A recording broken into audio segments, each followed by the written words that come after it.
Salut l'équipe et bienvenue dans une nouvelle vidéo du Poto Sport Club, expert en rien, passionné de tout. 8e vidéo de cette série rétrospective de l'année 2024. On est bientôt à la fin, dans laquelle on revient sur les 10 sportifs français qui ont pour moi le plus marqué cette année.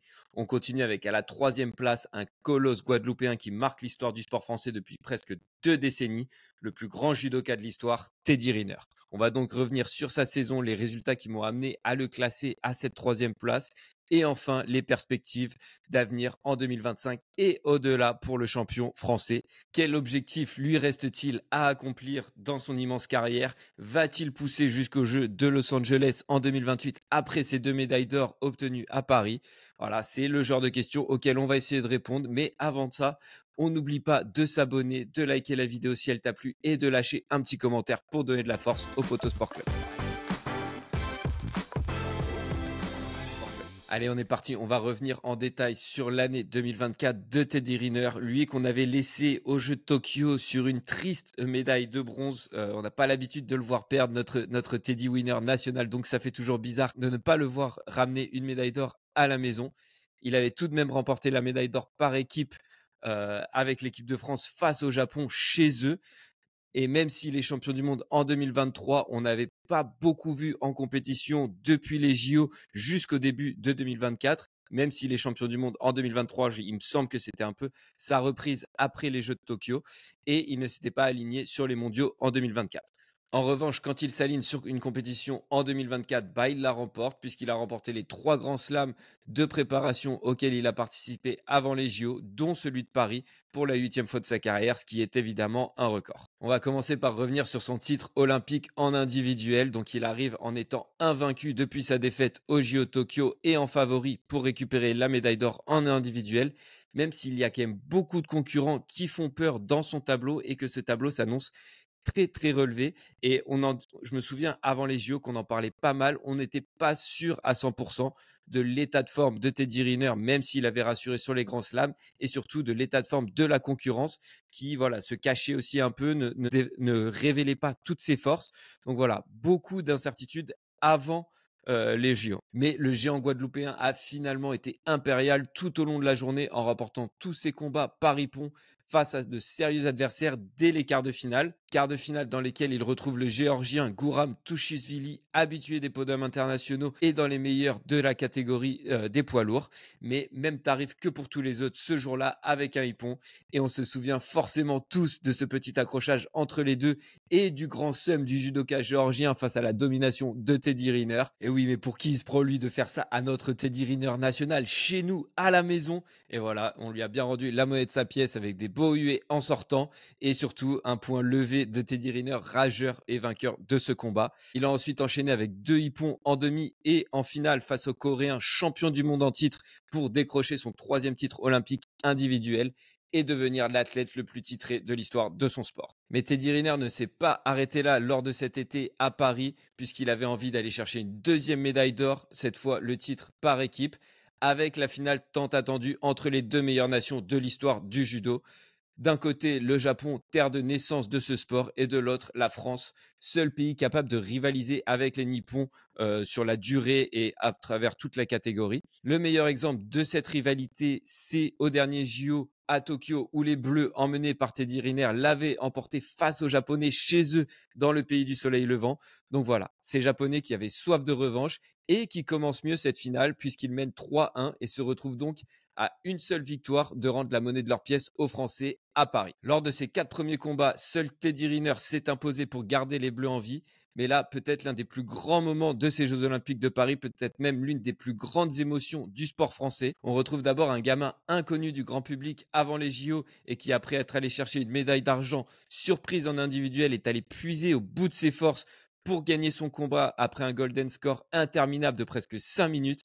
Voilà, un gars que personne ne connaissait avant les Jeux Olympiques et qui a fini par avoir sa propre chanson chantée par des milliers de spectateurs au Club France. Benjamin Gaba, je crois pas que vous connaissiez. Bref, je me perds un peu, mais je sais que vous vous en souvenez et que ça vous a fait kiffer. Plus qu'un combat pour égaliser et arracher le combat décisif, c'est Clarisse Agbenienou qui se présente sur le tatami. Après sa déception et la médaille de bronze en individuel, elle aussi s'impose après 3 minutes de golden score. Donc encore une fois, une prolongation très longue, Un combat interminable et une tension incroyable, mais on y est. 3 partout entre la France et le Japon et tirage au sort pour déterminer quelle catégorie décidera de la médaille d'or. Et là, je ne sais pas si c'est le destin, les dieux du sport et du judo ou c'est juste que les dés sont pipés, mais on va retrouver le colosse français, le plus grand judoka de l'histoire, Teddy Riner, pour un combat décisif que toute la France regarde. Après avoir battu ce même adversaire quelques instants plus tôt, on se dit que c'est dans la poche, que la médaille d'or par équipe est acquise. Et pourtant, il aura fallu près de 6 minutes 30 de golden score. J'ai regardé, alors je regarde pas du judo tous les jours, je l'admets, mais en tout cas, j'avais jamais vu ça dans un combat de judo. 6 minutes 30 de golden score, un combat titanesque pour que Teddy Riner s'impose sur un ultime hippon et permette à la France de conserver son titre olympique. Vraiment, les deux combattants à bout de force à la fin du combat et un dernier fauchage intérieur pour l'histoire. Quand on les voit tous les deux à la fin et une énorme marque de respect entre les deux, c'était tout simplement magnifique. Et encore une fois, peut-être l'une des images de ces Jeux Olympiques pour moi. On passe maintenant, comme d'habitude, à une petite évaluation sur 10 de l'année 2024 de Teddy Riner. Bon, bah là, je suis obligé. Je sais que d'habitude, j'arrive à trouver des petits demi-points, quart de points à enlever. Mais là, impossible de lui mettre une autre note que 10 sur 10, puisqu'il a absolument tout gagné. À chaque fois qu'il s'est aligné sur une compétition, il a gagné. Il a confirmé son statut de plus grand judoka de l'histoire. Et en plus de ça, il a fait partie pour moi des plus belles émotions que j'ai vécues. Ces émotions-là, notamment le titre par équipe, a contribué à la grandeur de ces JO de Paris. Donc voilà, immense champion à la troisième place de mon classement des sportifs français 2024. Et maintenant, quel objectif en 2025 et plus tard pour Teddy Riner? Dès les JO de Paris achevés, Riner a clairement affiché son objectif d'être aux JO de Los Angeles en 2028. L'objectif le plus important, ce sont les 4 années qui arrivent avec en ligne de mire les Jeux Olympiques de 2028, a lui-même déclaré l'intéressé. Donc aujourd'hui, âgé de 35 ans, Riner aurait 39 ans pour les Jeux de Los Angeles. Est-ce que le plus grand judoka de l'histoire peut tenir jusque-là et aller chercher un 4e titre olympique individuel, un 6e au total et pourquoi pas un 7e avec le titre par équipe? Honnêtement, j'ai envie de vous dire pourquoi pas. Parce qu'avec Teddy Riner, on peut tout espérer, même si le poids des années commencera forcément à se faire sentir contre d'adversaires plus jeunes comme Saito, qu'il a battu pour le titre par équipe et qui l'a poussé dans ses derniers retranchements, qui lui a seulement 22 ans et sera dans la force de l'âge dans 4 ans. Donc voilà, avec ce genre de concurrent face à lui, compliqué donc de l'imaginer remporter un 4e titre individuel, même s'il a aussi prouvé qu'il était devenu maître en l'art de conserver son corps et de se préserver en ne s'alignant pas sur beaucoup de compétitions dans les années entre les années olympiques. Voilà, donc pourquoi pas. Honnêtement, je peux pas me prononcer là-dessus, c'est impossible à dire. J'aurais tendance à dire que c'est un peu tard et qu'il sera un peu trop vieux, mais en même temps, on a l'impression qu'on dit ça depuis 5-10 ans à propos de Teddy Riner et qu'il est toujours au top, qu'il domine toujours autant le judo mondial. Donc pourquoi pas? Et d'ailleurs, je suis très curieux de vous lire en commentaire à ce sujet parce que moi j'ai vraiment du mal, comme je l'ai dit, à me faire une idée. Donc si vous pensez que Riner peut aller chercher un dernier titre olympique à Los Angeles, je suis curieux d'entendre vos arguments dans les commentaires. Mais en tout cas, pour lui, ce sera son objectif, son ultime objectif, je pense, dans le judo, d'aller chercher un autre titre olympique à Los Angeles en 2028. Ouais, l'équipe, on arrive sur la fin de cette vidéo. J'espère que cette petite rétrospective de l'année de notre Teddy Winner national vous a plu. Il occupe la 3e place de mon top 10 des sportifs français de cette année 2024.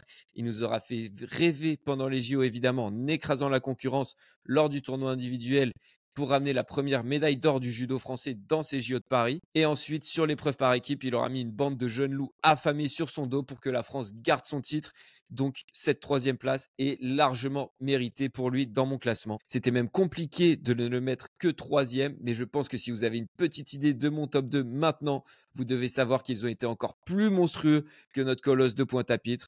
Donc voilà, c'est une 3e place qui est dur vu sa saison, seulement 3e, mais qui est mérité au vu de ce qui nous attend dans le reste de ce classement. Merci l'équipe d'avoir regardé cette vidéo jusqu'au bout. On n'oublie pas de poser un petit like si elle t'a plu, de lâcher un commentaire et de t'abonner si tu ne veux pas rater les 2 premières places de mon classement des sportifs de l'année 2024. Ciao l'équipe.